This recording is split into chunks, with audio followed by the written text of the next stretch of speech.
bem, irmãos, vamos abrir as nossas Bíblias em Mateus capítulo 17. Quero ler com vocês aqui esse texto. Mateus capítulo 17, a gente vai ler o versículo 24 até o versículo 27. Mateus 17, de 24 a 27. É um texto bastante conhecido dos irmãos, onde Jesus pagou o imposto. Já leram esse texto ou não? É um texto que fala que Jesus pagou o imposto. Eu pessoalmente não gosto muito de pagar imposto, né? Quando eu vou pagar imposto eu fico meio chateado, que eu acho que, nem acho por ser muito, é muito dinheiro eu acho, que a gente dá para o governo, mas o meu problema nem é o fato de ser muito dinheiro. O grande problema da gente pagar imposto é que a gente não tem o retorno, né? A gente paga pelo quê, afinal? A educação, que é uma obrigação do governo, ela é péssima no Brasil, todo mundo sabe disso. A saúde, eu nem preciso falar, né? Se você precisou de serviço de saúde, sabe que é muito difícil. E a segurança, que também é uma responsabilidade do governo, também no Brasil ela é horrível, ainda mais com os últimos acontecimentos que os irmãos têm acompanhado com relação ao crime organizado. Enfim, eu me pergunto, afinal, por que a gente paga imposto? Mas precisamos pagá-los, e eu quero mostrar para vocês que Jesus viveu numa sociedade pior do que a nossa. Pior, não era melhor, era pior. E, no entanto, ele pagou o imposto. E eu queria hoje pensar com vocês, por que Jesus pagou o imposto? Vamos aprender um pouco sobre isso? O texto que nós citamos aos irmãos, Mateus 17, 24 a 27, diz assim: Tendo eles chegado a Cafarnaum, dirigiram-se a Pedro. Vejam que as autoridades foram falar com Pedro, não foram falar com Jesus. Olha que maldoso, não é? Os que cobravam o imposto dirigiram-se a Pedro, o imposto das 2 dracmas, e perguntaram a ele: Não paga o vosso mestre as 2 dracmas? Olha que veneno, não é? O mestre paga o imposto das 2, paga, não paga? Como é isso aí, não é? Sim, respondeu ele. Ele falou sim, mas ele, né? Eu acho que sim, né? Ele não sabia o que responder na hora. Sim. Ao entrar Pedro em casa, Jesus lhe antecipou, dizendo: Simão, o que te parece? De quem cobram os reis da terra impostos ou tributo? Dos seus filhos ou dos estranhos? Respondendo Pedro: Dos estranhos. Jesus disse: Logo estão isentos os filhos. Mas para que não os escandalizemos, vai ao mar, lança o anzol, e o primeiro peixe que fisgar, tira-o, e abrindo-lhe a boca, acharás um estáter, toma-o e entrega-lhes por mim e por ti. Eu queria hoje pensar um pouquinho com vocês já conhecem bem essa história, foram perguntar para Pedro por que Jesus, ou se Jesus pagava o imposto do templo. Não era o imposto para Roma, era o imposto do templo especificamente. E aí perguntaram para Pedro, Pedro ficou na dúvida e falou: paga, não é? E Jesus então foi para Pedro, antes que Pedro se aproximasse dele, ele se antecipou e perguntou para Pedro: de quem os governos cobram imposto? Dos filhos ou dos estranhos? E a resposta: dos estranhos. Os filhos não pagam imposto, os filhos dos reis. E hoje em dia, provavelmente, os filhos dos presidentes pagam, penso eu, né? Mas naquela época, o filho do rei não pagava imposto. Então Jesus concluiu: portanto, os filhos estão isentos. E o que significa isso? O fato é que Jesus então disse a Pedro que ele fisgasse um peixe, e ele acharia na boca do peixe um estáter, e aquilo era suficiente para pagar o imposto, tanto por Jesus quanto pelo próprio Pedro. E eu quero pensar um pouquinho com vocês sobre essa história, o que ela significa. E eu queria responder 2 perguntas. Primeiro, por que Jesus pagou o imposto? Porque a gente vai entender que ele talvez não precisasse pagar o imposto, porque ele pagou. E em segundo, o que isso significa para mim? O fato de Jesus ter pagado o imposto do templo. Primeira pergunta: por que Jesus pagou o imposto? O versículo-chave para entender essa história é a resposta de Jesus a Pedro. Jesus responde para Pedro, no verso 26, as seguintes palavras: os filhos estão isentos. Aqui está o segredo. Os filhos estão isentos. O que significa a expressão, os filhos estão isentos do imposto? Significa que quem paga imposto são os estranhos, e não os da casa. Os da casa não precisam pagar imposto, não é? Se você morasse na casa, você morou na casa do seu pai, inclusive. E lá você não precisa pagar aluguel. Eu acho que não, pelo menos, né? Eu mesmo morei na casa do meu pai. Passei por uma fase muito difícil. E com a minha esposa, juntamos a trouxa e fomos lá, voltamos para a casa dos nossos pais e ficamos algum tempo com eles. Não pagamos o aluguel. Por quê? Eu entendo que a gente é filho da casa. E aí então nós não precisávamos pagar o aluguel. A gente podia ajudar de outras maneiras, mas nem era uma questão de pagar por pagar. Porque quem paga é o estranho. Então o argumento de Jesus mostra que ele não precisaria ter pagado o imposto. Nem ele, nem Pedro.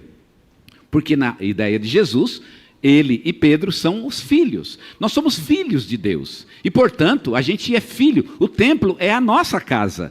Então nós não precisamos pagar imposto, mas pagou. Então eu já sei que Jesus não precisaria, na ideia dele, não precisaria ter pagar imposto. Se ele não precisaria pagar o imposto do templo, por que ele pagou?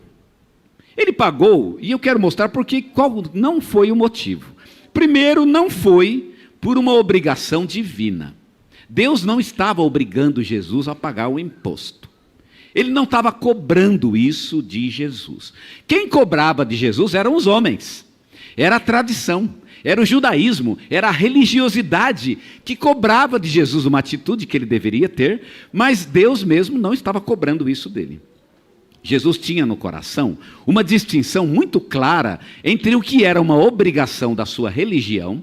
Jesus era um homem religioso, ele era um judeu, mas ele fazia uma distinção entre o que a religião cobrava e o que Deus cobrava, e ele sabia muito bem distinguir uma coisa da outra. Uma coisa é aquilo que a tradição humana diz que eu tenho que fazer, e outra coisa diferente é aquilo que Deus diz que eu tenho que fazer. Jesus fazia essa distinção, e o que é bacana é que ele não tinha muito problema, e mostra aqui que não tem problema, da gente fazer uma coisa que a tradição diz que tem que fazer. Ele não era o tipo de um rebelde. Não, isso é tradição de homem. Deus nunca mandou fazer isso. Então eu não faço. Não, não é assim. É uma coisa de homens, são os homens que estão cobrando, e Deus mesmo não está cobrando de mim. Mas vamos pagar o imposto, não é o problema. Jesus não, ele é super tranquilo com isso. Não é porque é uma coisa de tradição, é uma coisa de religiosidade. Vamos fazer, não é problema. Jesus faz. Ele não é rebelde aqui para falar, né? Vamos seguir Deus e o plano de Deus e o propósito de Deus e vamos deixar de lado o que é do homem. Não. Vamos fazer até para não os escandalizar, foi o que disse Jesus. Também não foi por uma questão de obrigação com a sociedade. Jesus não achava que era uma obrigação que ele tinha para com a sociedade, porque pela lógica de Jesus, ele era o filho da casa, ele era o filho de Deus, e como filho de Deus ele estava isento do pagamento. Eu sou o filho, na verdade eu criei o mundo, ele poderia dizer. E como criador do mundo, como é que eu vou pagar imposto? Na verdade, eles que tinham que pagar imposto para mim, porque a casa é minha, é isso que ele quer dizer. Eu sou o dono da casa. O dono da casa não precisa pagar para morar na sua própria casa. E ele está falando aqui do templo. O templo é a minha casa. É uma questão de lógica, que eu não precise pagar o imposto. E nem você, Pedro, você também não precisa, porque pela lógica você também é um filho da casa, e sendo um filho da casa, um filho no reino de Deus, você também não tem essa obrigação para os homens. Então não foi obrigação para com a sociedade. Jesus não se sentia obrigado a corresponder financeiramente com a sociedade e pagar por algo que era dele. Também não foi por medo das autoridades. Ele poderia ter pagado o imposto por medo, mas Jesus não tinha medo das autoridades. Eu pessoalmente teria medo, eu tenho um pouco de receio, né? Os fariseus eram pessoas muito complicadas, afinal eram violentos inclusive, vieram matar Jesus no final da história. Eu teria medo deles, Jesus não tinha medo deles. Não foi por medo que ele pagou. Daqui a pouco, Jesus está conversando com os discípulos, está numa casa conversando com eles, mas daqui a pouco ele vai entrar em Jerusalém, e ele vai expulsar os cambistas que estão no templo, ele vai meter o chicote nas pessoas. Então ele não tinha medo. E quando ele está lá expulsando os cambistas, os vendedores do templo, ele vai usar a seguinte expressão: vocês estão fazendo uma casa de negócios da casa do meu pai. Ele vai dizer isso com todas as letras. Essa é a casa do meu pai. Então, se eu juntar os dois textos, eu posso entender que ele não precisaria pagar o imposto, porque aquela era a casa do seu pai. E se é a casa do meu pai, é a minha casa também. E o fato dele exercer autoridade sobre as pessoas e expulsá-las do templo, mostra que ele não tinha medo dessas autoridades e, portanto, não foi por medo que ele pagou o imposto. Então, isso nos leva a uma pergunta: por que ele pagou o imposto? O que foi que moveu Jesus a pagar o imposto do templo?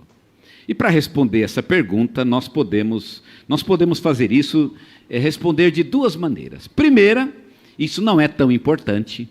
Jesus ele não queria causar um escândalo por causa de uma bobeira. Isso é uma bobeira. É 2 moedas. Eu vou causar um escândalo por causa de 2 moedas? Isso não tem o menor sentido. Tem gente que é assim, não é? Tem gente que não aguenta nada. Não aguenta um pisão, um empurrão, uma palavrinha. Não leva nada de graça. Tem gente assim. Parece que Jesus não é desse tipo. Aquele que não leva nada de graça. Não. Gente, é 2 moedas. Você acha que eu vou brigar por causa de 2 moedas? Agora eu vou entrar numa indisposição por causa de 2 moedas. Jesus já tinha muita indisposição com aqueles homens, com aquela sociedade. Jesus tinha muito problema com aquela cultura toda. E aqueles problemas já vinham crescendo e iam acabar, inclusive, condenando ele até a própria morte. E Jesus não queria acrescentar nesses problemas bobeira do tipo 2 moedas. Gente, diz que é 2 moedas. Pelo amor de Deus, dá 2 moedas para ele. Se é esse o problema, não é? Não seja por isso. Não vamos brigar por causa disso. Essa é a ideia. Quando Pedro pergunta, né, devemos pagar ou não, a resposta de Jesus é: para que não os escandalizemos. Essa é a palavra de Jesus. Não vamos escandalizá-los. É bobeira escandalizar. Jesus iria escandalizá-los muitas vezes, né, de outras maneiras, mas não por isso. Ele paga o imposto para não escandalizar, ou seja, gerar um problema, um atrito, uma indisposição com aquelas pessoas, por um motivo que talvez não valesse a pena, e por isso, então, ele paga esse imposto. O problema aqui é só dinheiro, então dá o dinheiro para eles. Não é esse o problema. De fato, isso está presente no texto, mas não foi esse o principal motivo pelo qual Jesus pagou o imposto. Aqui não era só uma questão de não querer escandalizar as pessoas. Havia um outro motivo ainda mais importante do que esse. Jesus queria ensinar uma lição a Pedro.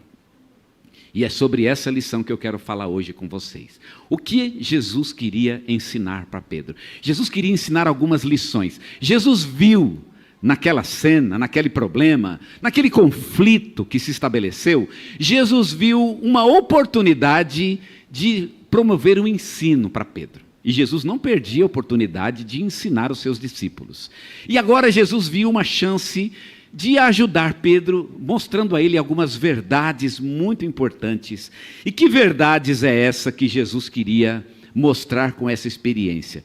Primeira verdade, Jesus queria ensinar a Pedro que a posição de autoridade que tanto ele tinha e que como Pedro teria no futuro também, que essa posição de autoridade no reino de Deus, ela é realmente uma posição importante e que gera uma responsabilidade naquele que a ocupa.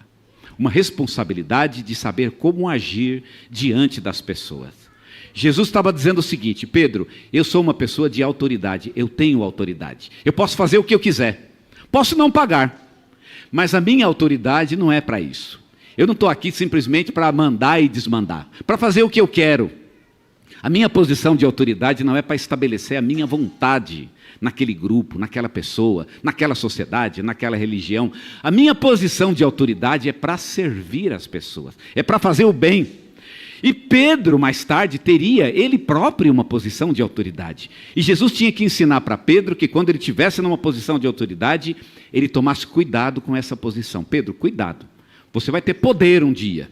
Agora, cuidado para não usar o meu poder para fazer bobeira, para ficar brigando por causa de 2 moedas. Você acha que eu tenho autoridade? A autoridade que eu dou para as pessoas trabalharem no reino de Deus é para ficar brigando por causa de 2 moedas? É para isso? Não, nada disso. Pedro teria a autoridade e ele precisava ver como conviver com essas questões, esses conflitos que se estabeleciam e que ele poderia usar a autoridade dele, inclusive, para se sobressair sobre as pessoas. Jesus disse: não, aqui não é uma questão de sobressair. Você não precisa sobressair sobre ninguém. A sua autoridade não vai ser dada para isso. E Jesus mostra com seu próprio exemplo o que um homem de autoridade espiritual faz e como ele age. Pedro era um filho da casa de Deus e, portanto, ele tinha uma posição de autoridade, mas ele não precisava abusar dessa posição, como o próprio Jesus não estava abusando nessa ocasião. Segunda lição que Jesus queria mostrar a Pedro, ele queria mostrar que Pedro era um homem amado de Deus de uma maneira muito especial. Foi uma oportunidade que Jesus encontrou para mostrar para Pedro que Pedro era um amado. Pedro era um filho. Pedro, você é um filho de Deus. E olha que coisa bacana. Os pais amam seus filhos e não perdem oportunidades para mostrar para os filhos que eles são amados. Não é verdade? Sempre, filho, você é um amado, você é um querido, eu gosto de você. Sempre há uma oportunidade de fazer isso. E ali estava uma oportunidade de mostrar isso para Pedro. Pedro pergunta para Jesus: Senhor, eu tenho que pagar imposto? E olha a chance de Jesus dizer uma coisa linda para Pedro. Pedro, vem aqui, querido, deixa eu falar contigo. Pedro, você é um filho de Deus, você não precisa de nada, meu querido. Deus te ama, você é dele. Você está bem com ele, você tem um relacionamento com ele, você é um filho na casa de Deus, você está com ele, você não precisa pagar por isso, isso é gratuito. Na semana passada nós falamos sobre o amor, lembra da história da esposa de Oséias, né?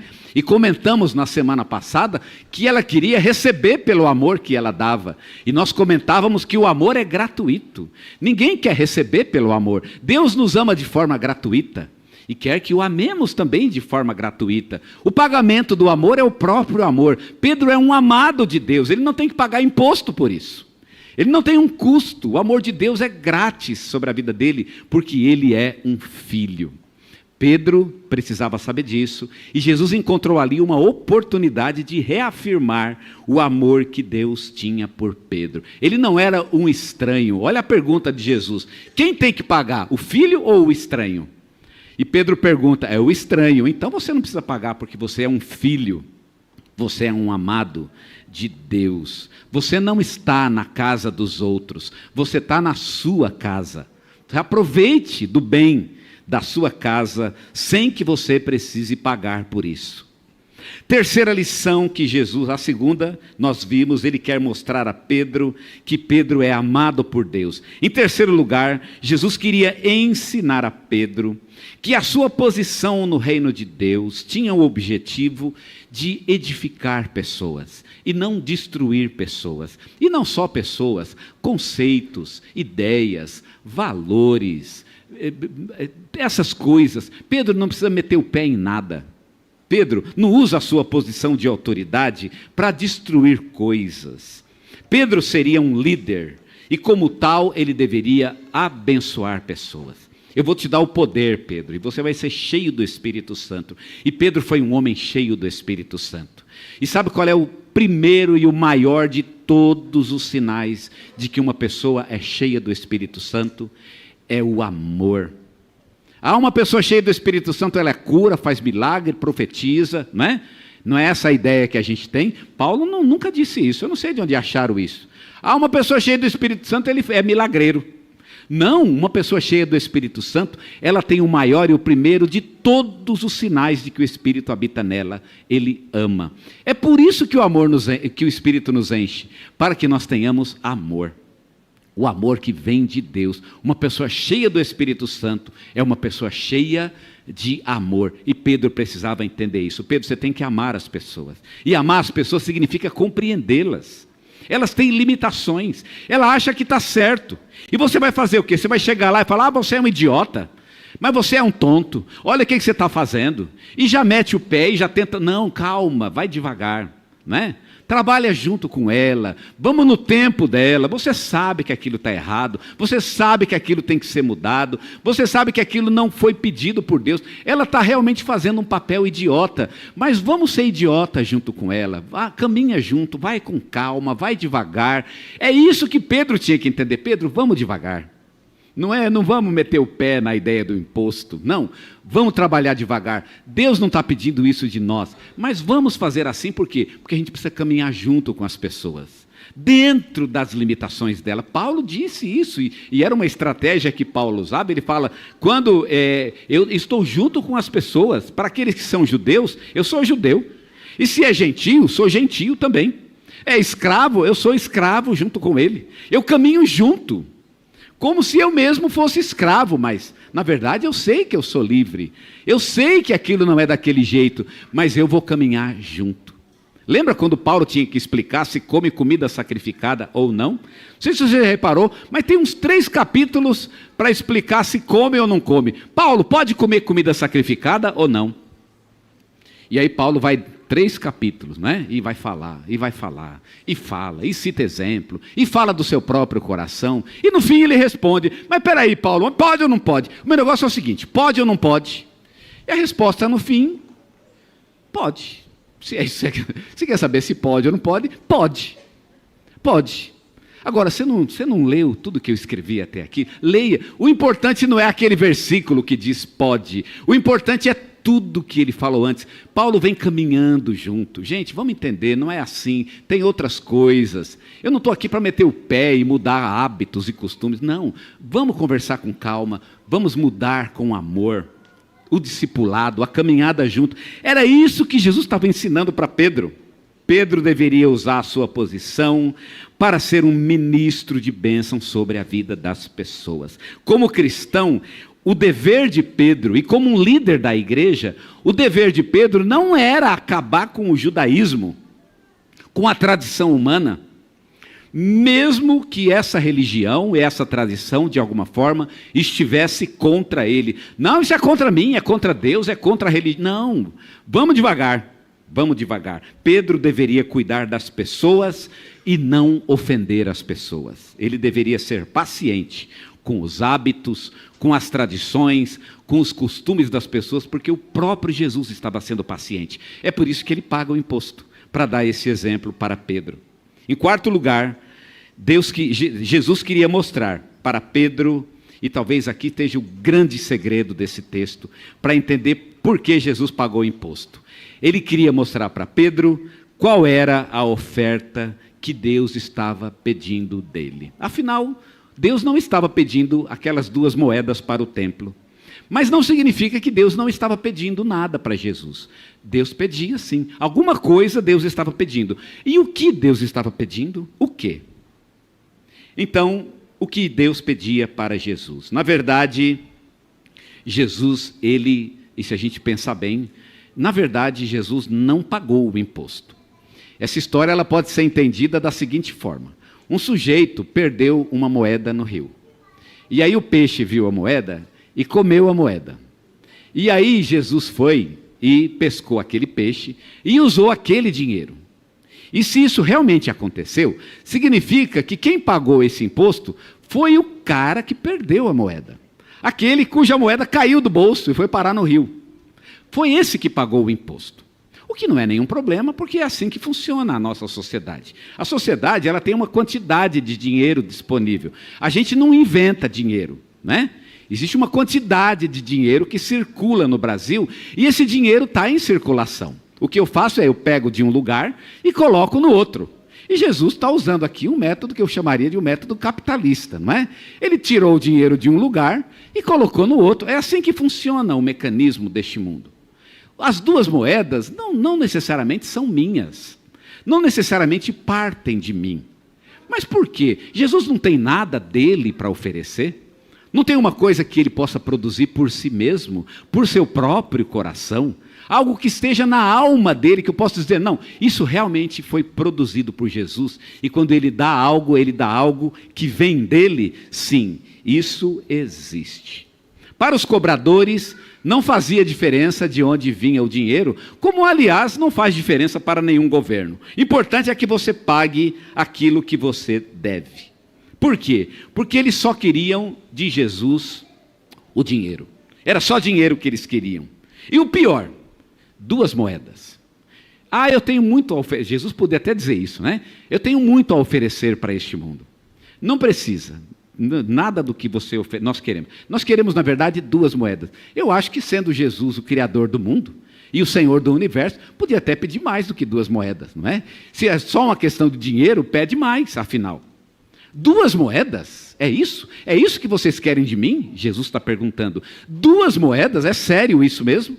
Jesus tinha tanto para oferecer. Se é só dinheiro que as pessoas querem, então, se é só dinheiro, é só o problema de tirar de um lugar e de colocar no outro. O dinheiro sai do mundo e ele volta para o mundo. Simples assim.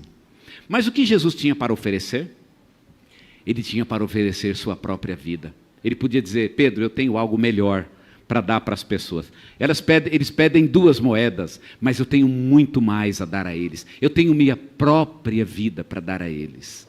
Eu um dia vou morrer na cruz por eles. E vou trazer o céu para este mundo. Eu vou resgatar a humanidade. E, no entanto, as pessoas só estão pedindo de mim 2 moedas. Olha que ironia. E agora Pedro precisava entender isso. Jesus tinha sim, eu tenho algo para oferecer para a sociedade. Eu tenho algo para dar, mas não são 2 moedas. O que eu tenho para dar é muito mais precioso do que isso. Eu tenho minha própria vida para dar para as pessoas.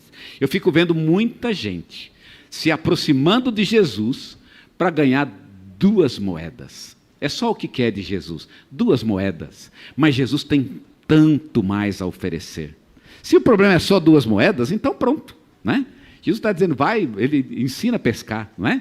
Ele ensina a pescar, pronto. Você vai encontrar um jeito de ganhar suas 2 moedas, mas se o seu negócio é com Jesus, e se você quer o que Jesus realmente tem para oferecer, e que não é 2 moedas, e se você clamar, realmente você pode receber isso dele. Jesus tem muito mais a oferecer do que o dinheiro, do que as moedas deste mundo. Ele tem a oferecer a sua própria vida e a salvação que vem junto com a sua vida para nossos próprios corações.